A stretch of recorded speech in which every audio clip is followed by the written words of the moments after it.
If you've ever broken free from a narcissist, you need to watch this entire video because right now they're planning something you won't see coming.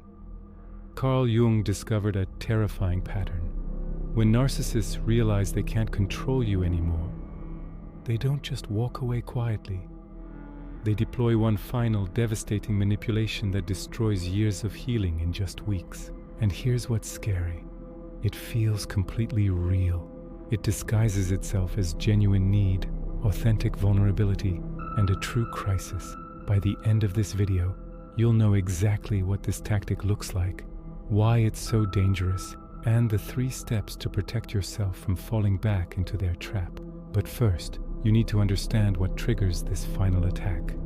Before we dive into the manipulation tactic itself, hit that subscribe button because we are exposing psychology tactics that most people never recognize until it's too late. Now here's what most people get wrong about narcissists. They think narcissists fear rejection or abandonment. But Carl Jung's research revealed something far more sinister. The narcissist's greatest fear is you becoming psychologically stronger than them. Let me explain what this means in your daily life.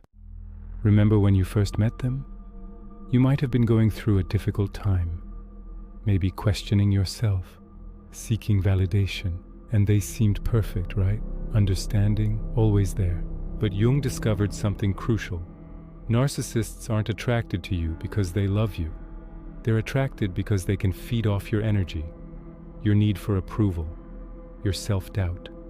Jung called this the inflated ego, a psychological state where they must constantly prove dominance to avoid confronting their own inner emptiness. You were their supply, their validation machine. But something changed. Maybe you started therapy, read some books, set boundaries, found your confidence again, and that's when everything shifted. Jung called this moment the power inversion crisis, and what happens next follows a predictable, terrifying pattern. Here's where most people make a critical mistake. They think the narcissist will respect their growth, celebrate their healing. Wrong. Stage 1. Strength shaming. This is genius in its cruelty. Do you remember how they used to criticize your weaknesses, your anxiety, your need for reassurance, your people-pleasing? Now, they flip the script completely. They attack the very strengths you're most proud of developing. Set a boundary? You've become so cold and distant. Found your voice? When did you become so aggressive? Built confidence. Success has really gone to your head. You think you're better than everyone now. Jung discovered this isn't random. It's surgical precision. They're targeting the exact qualities that set you free and reframing them as character flaws. You'll be shocked how many people have lived through this exact pattern. But here's the insidious part. Stage 2, nostalgic manipulation. When strength shaming doesn't work, they shift tactics entirely. Suddenly they become wistful, sentimental. They start talking about the old you. Remember when we used to laugh together? You were so much happier before all this self-help stuff. I miss the person you used to be. You were so warm, so caring. What happened to you? Jung called this psychical time travel, designed to pull you back into old patterns. Let me be crystal clear about what's happening here. They don't miss the real you.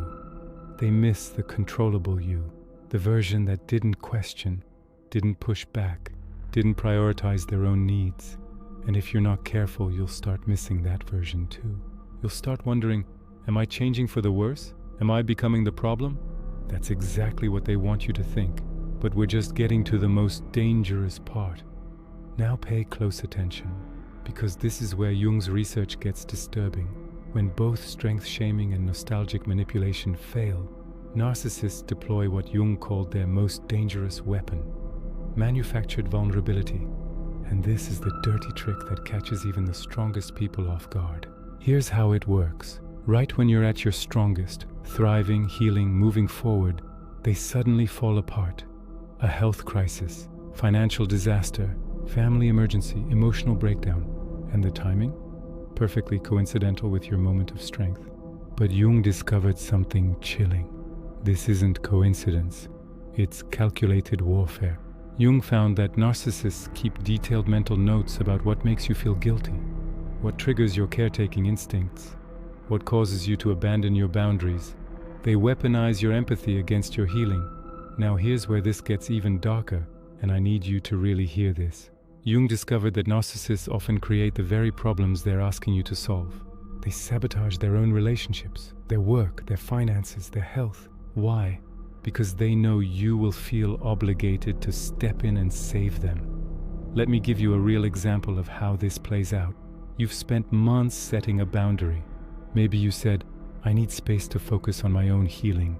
You've been consistent, strong, clear. Then suddenly, I know you said you needed space, but I really need you right now. I just lost my job. I'm falling apart. You're the only one who understands me. Or, I know you don't usually lend money, but this is different. It's an emergency. I have nobody else. Please, just this once. Every just this once is designed to break down the psychological barriers you've built. According to Jung, this serves two purposes. One, it pulls you back into the caretaker role. Two, it proves to them that they still have power over you. But here's the part that will change everything for you. If you're watching this and recognizing these patterns, don't panic, because Jung also gave us the solution. He called it differentiated compassion. Listen carefully. You can feel empathy for someone's struggles without feeling responsible for solving them. Let that sink in for a moment. The narcissist's crisis might be real, their pain might be genuine, but they also have other people they could call, other resources, other options. They come to you because you're the one most likely to sacrifice your boundaries to help them. So how do you protect yourself? The three-question filter. Before you respond to any crisis or vulnerability from a narcissist, ask yourself, question 1. Is this person asking me to compromise a boundary I've worked hard to establish? If yes, proceed with extreme caution. Question 2. Do they have other resources or support systems they could access instead of me? If yes, recognize this is a choice to pull you back in, not a genuine last resort. Question 3. Will helping them help me become who I truly am, or prevent me from that journey?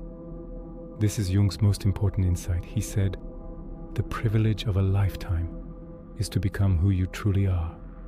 Your healing is not selfish. Your boundaries are not cruel. Your strength is not something to apologize for. Carl Jung made one final discovery that will change how you see every relationship moving forward. Narcissists fear your strength because it reminds them of their own potential for growth, potential they abandoned in favor of control. When you refuse to shrink yourself to make them comfortable, you're showing them what's possible when someone chooses authenticity over approval, and that terrifies them, because every time you maintain your boundaries despite their manufactured crisis, you're proving something crucial. Their power over you was always an illusion.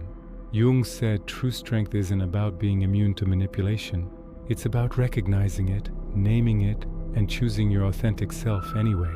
Their desperation to control you, that's actually proof of how powerful you've already become. The narcissist's final dirty trick only works if you forget who you are. But now you see it clearly. A last desperate attempt to reclaim control. And their need to manipulate you is actually evidence of your freedom. Jung discovered that the moment you stop being controllable is the moment you truly begin living, and no manufactured crisis, no matter how convincing, is worth trading that freedom away. If this video helped you see a pattern you've been living through, do two things. 1. Subscribe to this channel, because we're exposing more psychology tactics narcissists use every single week. 2. Share this video with someone who needs to hear this message. It might save them years of going back to someone they've worked so hard to break free from. And drop a comment letting me know. Have you experienced manufactured vulnerability?